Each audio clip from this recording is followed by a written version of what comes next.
இந்த பிரச்சனையில் முதலமைச்சர் தனிமைப்படுத்தப்பட்டிருக்கிறார் என்று சொன்னதை மூக்கு மேல கோபம் வந்திருக்கிற திரு நிர்மல்குமார் இன்றைக்கு கர்நாடகாவில் இருக்கக்கூடிய எல்லா அரசியல் கட்சி தலைவர்களும் ஒன்றாக நிற்கிறார்கள். ஆனால் இன்றைக்கு விஜய்க்கு என்ன வெக்கம், என்ன பெரிய கௌரவம், ஏன் எல்லா கட்சி தலைவரும் கூப்பிட மாட்டேங்கிறாரு? நாட்டினுடைய முதலமைச்சர் நாட்டு மக்களுடைய பிரதிநிதியாக உட்கார்ந்து இருக்கீங்க, உங்களுக்கு என்ன ஈகோ? இந்த ஈகோவை, இந்த தாந்தோணித்தனத்தை உங்களுடைய சினிமாவில் வச்சுக்க. மாண்புமிகு சட்டத்துறை அமைச்சர் திரு நிர்மல்குமார் அவர்கள் போற இடங்களெல்லாம் எங்கெல்லாம் மைக்கு கிடைக்கிறதோ அங்கெல்லாம் வாய்க்கு வந்ததையெல்லாம் பேசிக்கொண்டு திரிகிறார். காவிரி நதிநீர் பிரச்சனை என்றால் என்ன, மேகதாது அணை விவகாரம் என்றால் என்ன என்பதை கொஞ்சமும் அது பற்றின ஒரு புரிதலும் அது பற்றின ஒரு கருத்தும் அடிப்படை கூட தெரிந்து கொள்ளாத அமைச்சரவை தான் இன்றைக்கு மாண்புமிகு விஜய் அமைச்சரவை இருந்து கொண்டிருக்கிறது. காரணம், இந்த பிரச்சனை குறித்து மாண்புமிகு முதலமைச்சர் வாய் திறக்கவில்லை. இந்த பிரச்சனை குறித்து மாண்புமிகு நீர்வளத்துறை அமைச்சர் நீரை விட வேகமாக ஓடிக்கொண்டிருக்கிறார் மைக்கை பார்த்தவுடன். இந்த பிரச்சனை குறித்து சட்டத்துறை அமைச்சர் பப்ளிக் ப்ராசிக்யூட்டர்களுக்கு பணம் வாங்கி கொண்டு போடுகிற ஊழல் அரசாங்கத்தினுடைய அமைச்சர் இன்றைக்கு வாய்க்கு வந்தபடியெல்லாம் பேசிக் கொண்டிருக்கிறார். காவிரி நதிநீர் பிரச்சனையில் தாவேகானுடைய நிலைப்பாடு என்ன என்பதை சொல்லுவதற்கு இவர்களுக்கு வக்கில்லை. மேகதாது அணை கட்டுவதில் குறித்து இவர்களுடைய தடுப்பதற்கு குறித்து நிலைப்பாட்டிற்கு இவர்கள் சொல்லுவதற்கு வக்கில்லை.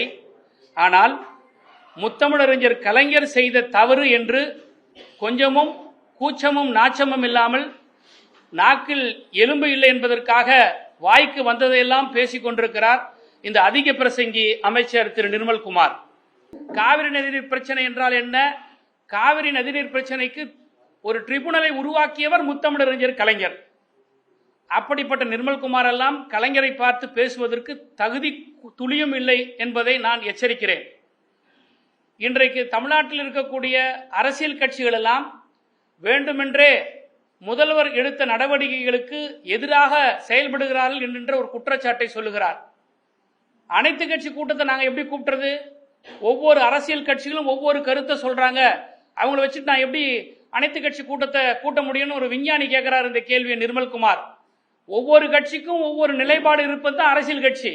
அதை எல்லாத்தையும் ஒருங்கிணைச்சு அழைச்சிட்டு போற வேலை தான் முதலமைச்சருடைய வேலை.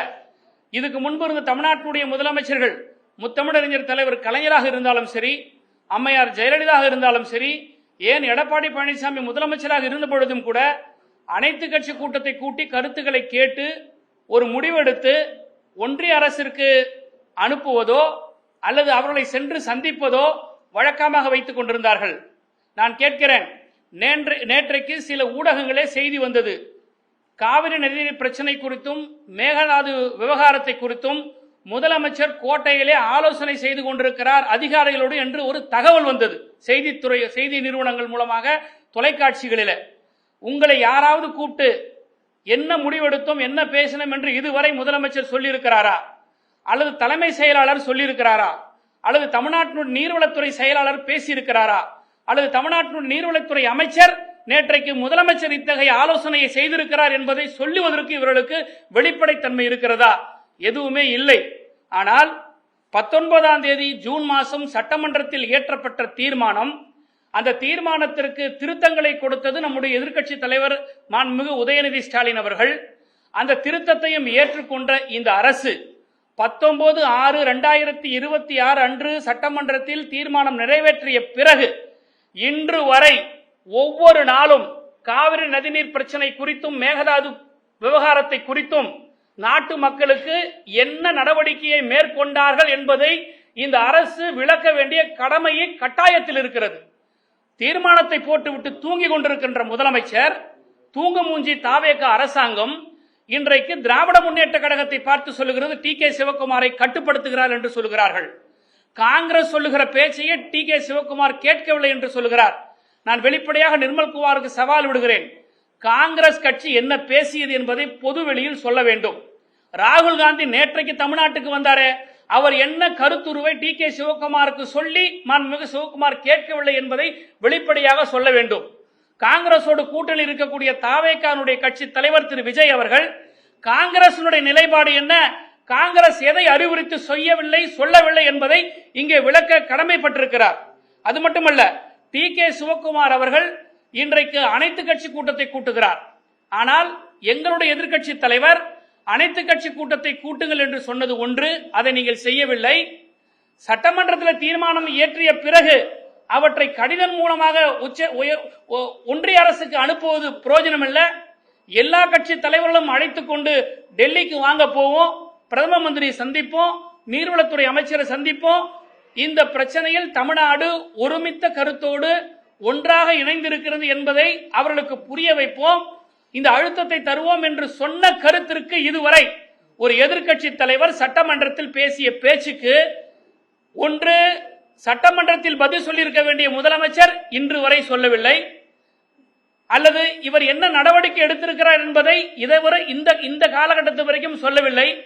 நீங்க மேகதாது அணை குறித்து எதிர்க்கட்சி தலைவர் சொன்ன கருத்துக்கு அனைத்து கட்சி தலைவர்களை கூட்டிக் கொண்டு நாங்கள் டெல்லிக்கு போவோம்னு ஒன்று சொல்லுங்க, போக மாட்டேன்னு ஒன்று சொல்லுங்க.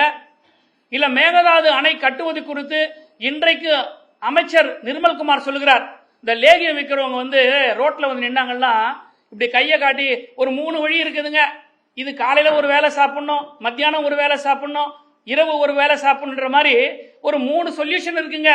இது கோர்ட்ல போய் போடணுங்க, இது சுமூக தீர்வு காணணுங்க, இது இப்படி பண்ணணுங்க, இப்படின்னு ஒரு பிலிம் காட்டிட்டு தான் போறாங்களே தவிர இந்த அரசாங்கம் என்ன நடவடிக்கை எடுத்தது என்பது இதுவரை நாட்டு மக்களுக்கு சொல்லவில்லை.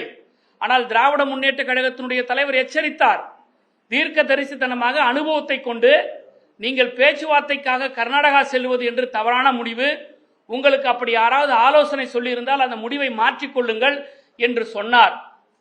அது சொன்னது மட்டுமல்ல, இந்த பிரச்சனையில் முதலமைச்சர் தனிமைப்படுத்தப்பட்டிருக்கிறார் என்று சொன்னதை மூக்கு மேல கோபம் வந்திருக்கிற திரு நிர்மல்குமார் இன்றைக்கு விஜய் தனிமைப்படுத்தப்பட்டிருக்கிறார். கர்நாடகாவில் இருக்கக்கூடிய எல்லா அரசியல் கட்சி தலைவர்களும் ஒன்றாக நிற்கிறார்கள்.